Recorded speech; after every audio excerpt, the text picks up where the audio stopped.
Hello lovely buddies, welcome है आप सभी का एक ब्रांड न्यू एपिसोड में। तो अगर वीडियो पसंद आए तो वीडियो को लाइक जरूर करना और हाँ, चैनल को सब्सक्राइब करना तो बिल्कुल भी मत भूलना और कमेंट्स में अपनी राय में जरूर बताना कि आपको मेरी एक्सप्लेनेशन कैसी लगती है। Thank you guys. तो बढ़ते हैं अपनी न्यू वीडियो की तरफ। एंड आई सजेस्ट गाइज कि अगर आपने अभी तक इस ड्रामे की बाकी एपिसोड्स को वॉच नहीं किया है तो पहले जाकर इस ड्रामे की बाकी एपिसोड्स को जरूर वॉच कर लें। इन सभी एपिसोड्स का लिंक डिस्क्रिप्शन और आई बटन पर मौजूद है। तो ये इस ड्रामे की उर्दू हिंदी एक्सप्लेनेशन का पार्ट 20 है। शिंग यान को लगता है कि अभी इसको अपने पेरेंट्स के बारे में जानने के लिए मजीद न जाने कितना लंबा वेट करना होगा, क्योंकि अंकल डू की बताने वाली तो कोई कंडीशन ही नहीं लग रही थी। नाना इसका ध्यान बटाने के लिए इसको काइट फ्लाइंग्स की तरफ ले जाती है और दोनों काफी एंजॉय करने लगते हैं। शिंग यान अपने हाथ में पकड़ी हुई काइट को बहुत ऊंचा उड़ाना चाहता था, जिसे देखकर नाना फिर काइट की डोर काट देती है कि देखना ये बहुत ऊंची जाएगी, इवन के गार्ड तक भी जाएगी और तुम्हारे पेरेंट्स की न्यूज जरूर लाएगी। शिंग यान जब इसको रिलैक्स करने के लिए थैंक्स बोलता है तो वो इसको हग करके बोलती है कि we are family, no thanks, no sorry and no please.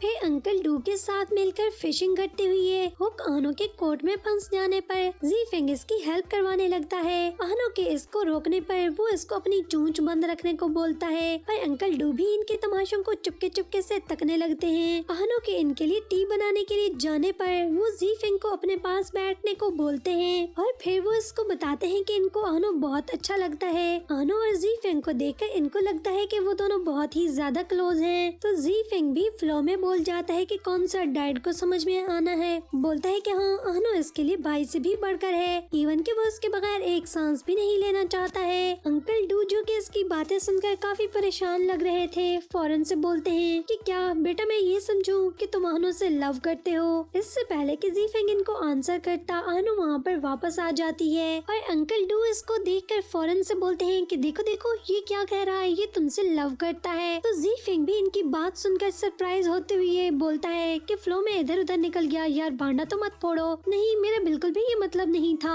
आनो इसको हकलाते देखकर फौरन से गले लगाकर बोलती है कि अंकल मैं भी इससे बहुत लव करता हूँ। अंकल बेचारे की तो ऊपर वाली बत्ती पहले ही गुल हुई थी, समझ में तो कुछ नहीं आता, पर हंसते हुए बोलते हैं कि अच्छा है दोनों लव करते हो। जी फेंग मिस्टर डू की पकड़ी गई फिशेस को कुक कर रहा होता है। आनो को इसकी एप्रन पर लगी लेसेस और फूल बने देखकर हंसी आ रही होती है और इसको अपने लेम जोक पर हंसते ना देखकर इससे भी कुकिंग सिखाने को बोलती है। तो वो बोलता है कि सोच लो मैं काफी स्ट्रिक्ट टीचर हूँ। आनो बोलती है कि इसे फिर भी सीखना है और दोनों मिलकर कुकिंग करने लगते हैं। तभी चू आनो को पपी की पिक्चर्स शेयर करता है और जी फेंग भी इसको चबी चबी कहकर बुलाने पर और हैप्पी देखकर थोड़ा टर्न होकर पीछे झांकने लगता है कि कहीं कोई और भी तो मैदान में कंपटीटर नहीं आ गया है। पर पपी को देखकर रिलैक्स हो जाता है कि फिलहाल तो एक ही रकीब है मैदान में। और आनो के इसको दिखाने पर भी वो चबी को नहीं देखता है कि मुझे कुकिंग करने दो और इसको जलते हुए बोलता है कि जोहरोई के साथ तुमने फीमेल पपी को पाला है तो क्या मेरे साथ मिलकर मेल कैट को पालोगे। आनो के पूछने पर कि क्या वो इसको घर पर रखेगा फिर, तो बोलता है कि नहीं, मोम को एलर्जी है। तो आनो बोलती है कि फिर मजाक क्यों किया, पूछते क्यों हो। और इसको चबी में खोया देखकर फौरन से इसको डांट कर बोलता है कि सीखना है या नहीं। और फिर इसको सिखाते हुए गुस्सा करते देखकर वो बोलती है कि बच्चे की जान लोगे क्या,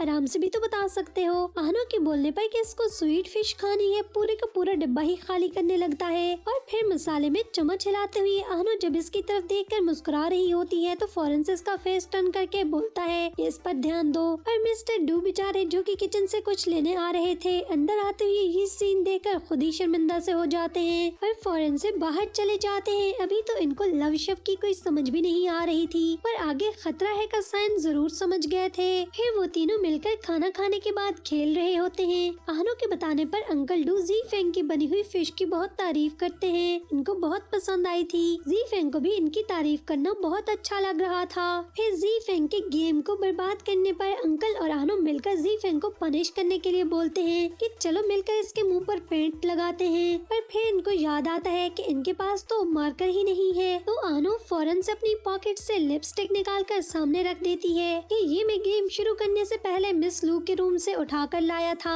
और फिर वो तीनों हर गेम के हारने पर एक दूसरे के फेस पर लिपस्टिक से निशान लगाते रहते हैं। और गेम फिनिश करने के बाद आनो इसके फेस को क्लीन करते हुए देख देख कर हंसे जा रही होती है। तो वो भी इसको बोलता है कि अपने फेस को तो देखो, भूतनी लग रहे हो तुम। और फिर इसको अंकल डू के हैप्पी करने के लिए आनो की हर चीज के लिए थैंक्स बोलता है, क्योंकि इसकी वजह से वो और इसके डैड एक दूसरे के बहुत क्लोज हो चुके थे। वो इसको इसके लिए रीपे करने की बात करता है। तो वो इससे इसके आज हैप्पी होने का पूछकर बोलती है कि बस मेरे लिए यही सब काफी है, मुझे और कुछ नहीं चाहिए तुमसे।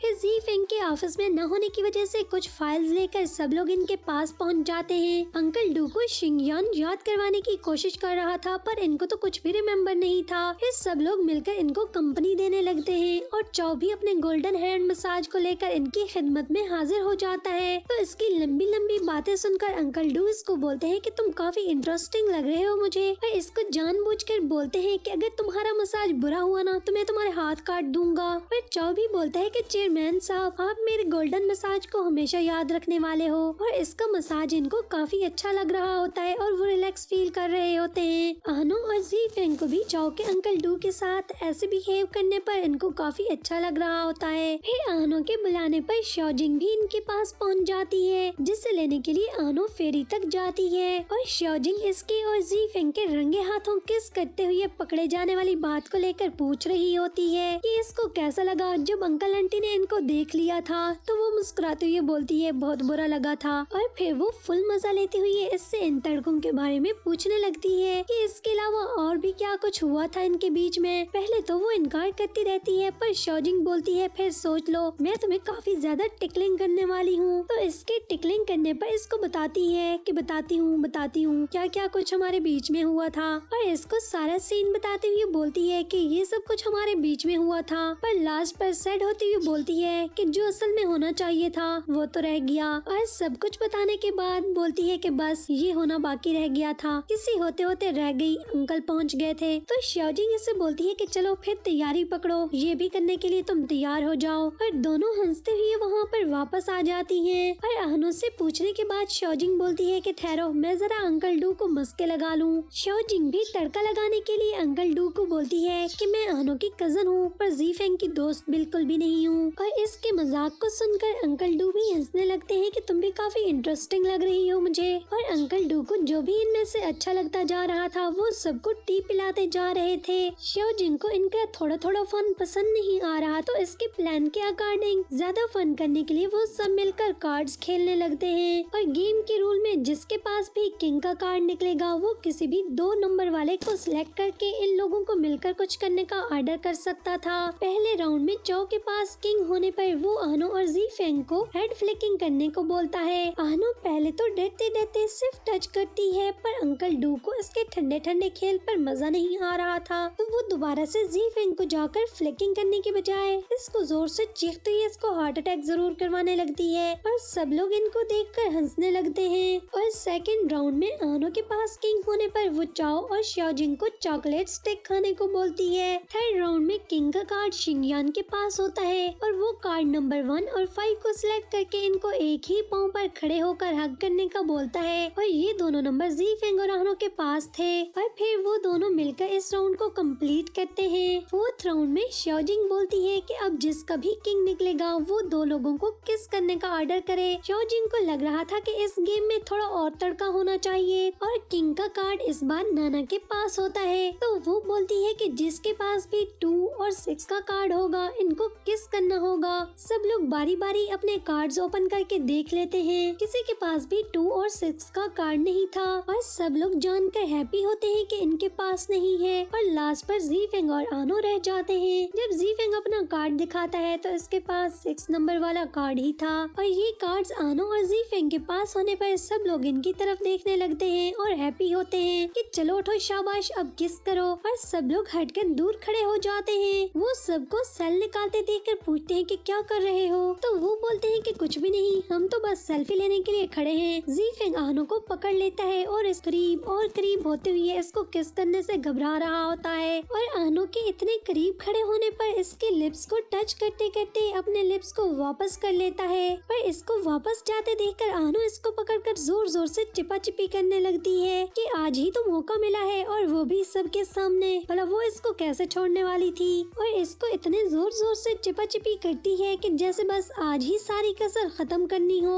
और मिस लू के अचानक से वापस लौट आने पर वो सब लोग फौरन से नॉर्मल रहने की कोशिश करने लगते हैं और सब लोग फौरन से इनको वहाँ पर अकेले छोड़कर दूर चले जाते हैं। और इन दोनों को एक दूसरे की तरफ देखकर काफी शर्म आ रही थी और दोनों अकेले ही वहाँ पर खड़े थे। और फिर शाओजिंग और शिंगयान मिलकर इनकी चिपाचिपी की पिक्चर इनको शेयर करते हैं, जिसे देखकर वो दोनों ही मुस्कुराने लगते हैं। जी फेंग चाओ को सबको वापस ले जाकर घर छोड़ने का बोलता है कि इसे शिंगयान के साथ मिलकर कहीं पर जाना है। आहनो सुनकर इससे पूछती है कि वो और शिंगयान कहाँ जाने वाले हैं, तो वो इसको बताता नहीं है कि ये इनका फैमिली मैटर है। आहनो सुनकर इसको दूर ले जाकर बोलती है कि मुझे पता है तुम लोग हान शेंग के पास जाने वाले हो, अगर तुम मुझे अपने साथ लेकर नहीं जा सकते हो तो मैं अकेला ही जाऊंगा। शिंगयान इसको और जी फेंग को एक दूसरे से नाराज होते देखकर फौरन से इसको रोककर जी फेंग को भी इसको साथ ले जाने का बोलता है और फिर वो तीनों मिलकर हान शेंग के पास पहुंच जाते हैं और यहीं पर एपिसोड का एंड हो जाता है। तो बस थोड़ी सी देरी के बाद फिर मिलेंगे एक और नई वीडियो के साथ। तो अगली वीडियोस तक के लिए चैनल को लाजमी सब्सक्राइब कर दें। Thanks for watching guys.